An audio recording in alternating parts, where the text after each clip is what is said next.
Vol aérien, aéroports, frontières et Covid-19, la situation en Algérie.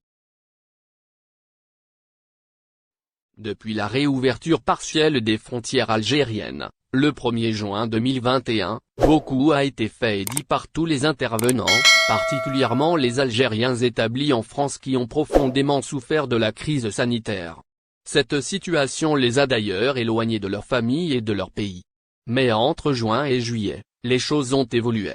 Voici un retour sur les événements du mois de juillet. Les conditions de cette réouverture ont mis en colère la diaspora, notamment l'idée d'un confinement de 5 jours dans un hôtel et aux frais des voyageurs. Mais les autorités ont fini par supprimer cette condition durant le mois de juillet. Fin du confinement de 5 jours pour les voyageurs à Alger. En effet, les autorités algériennes ont annoncé, dimanche 25 juillet, la levée de l'obligation pour les voyageurs de s'isoler pendant 5 jours à l'arrivée dans le pays. Cette décision a été prise en pleine recrudescence des cas de contamination au Covid-19. Cela paraît paradoxal, mais en réalité, ce n'est pas le cas. Les pouvoirs publics ont tout simplement compris que le confinement n'était pas très utile puisqu'il n'a pas empêché la hausse des contaminations. Pire encore, les Algériens se sont rendus compte qu'il y avait du favoritisme dans cette histoire de confinement, les ressortissants étrangers et certains Algériens dotés de bras longs étant exempts de cette mesure. L'efficacité de la mesure a naturellement été remise en cause. Un plan de sauvetage pour Air Algérie. En juillet, la compagnie aérienne algérienne Air Algérie était toujours sous la menace d'une faillite. Depuis l'apparition de la pandémie en Algérie et la décision prise par les pouvoirs publics de fermer les frontières le 17 mars 2020, elle a perdu quelques 60 milliards de dinars. Pour faire face à ces pertes astronomiques, le ministère des Transports a commandé une étude auprès de Mamoum Ali, consultante internationale en aéronautique et membre de la Chartered Transport Institute, ainsi que de la British Aviation Consultants Association. Fin juillet, le rapport déposé est sans appel. Soit Air Algérie mène des réformes, soit elle sera condamnée à disparaître. Un plan de sauvetage est proposé, en raison des pertes occasionnées, mais aussi de la concurrence de plus en plus agressive dans le secteur de l'aéronautique. Il exhorte la compagnie algérienne à améliorer ses prestations pour augmenter sa compétitivité. Deux priorités, baisser les prix des billets et réduire les retards des vols. Pour les mêmes objectifs, Air Algérie est invité à réduire ses dépenses, notamment en recrutant les Algériens de la diaspora pour ses représentations à l'étranger.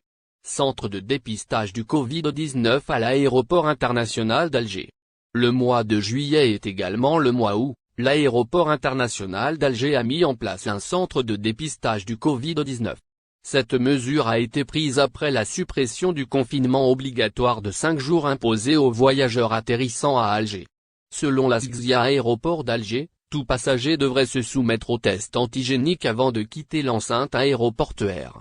Si la SGZIA a précisé que les tests en question seraient payants, elle n'a pas communiqué sur le sort qui serait réservé aux voyageurs testés positifs.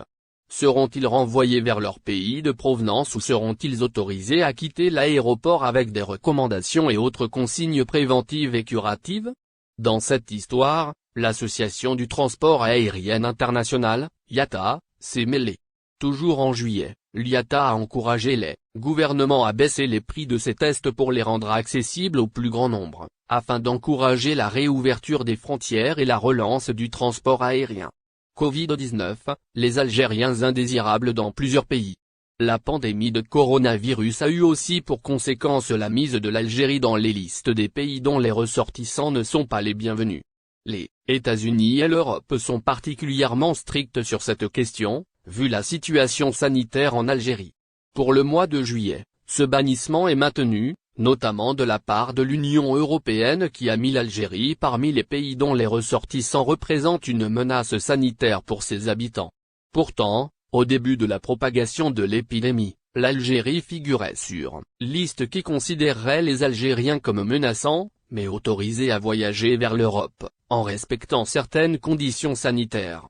Il faut dire que cette posture de l'Union européenne est compréhensible, vu la situation sanitaire catastrophique qui prévaut en Algérie.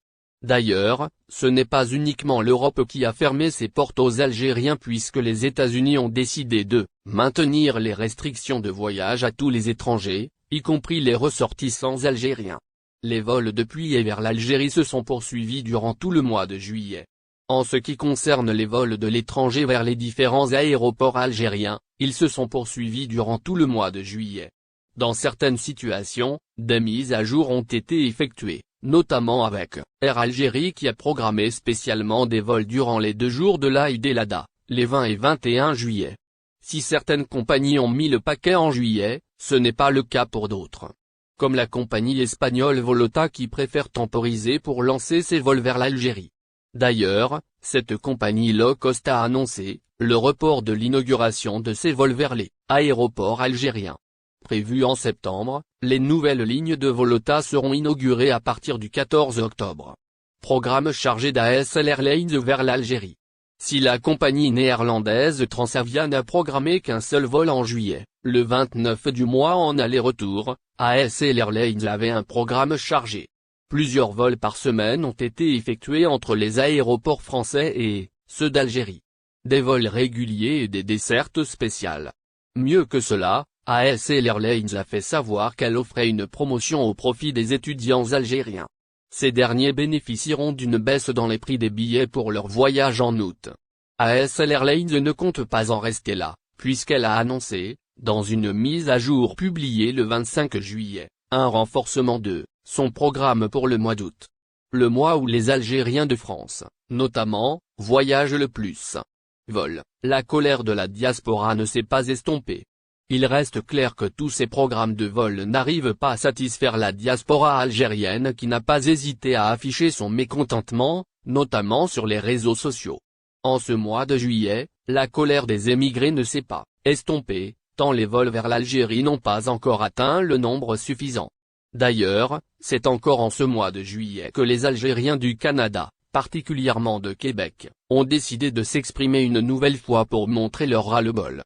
À la mi-juillet, des ressortissants algériens établis notamment à Montréal ont lancé une pétition pour demander à la compagnie aérienne, Air Algérie de rétablir la ligne entre l'Algérie et le Canada et leur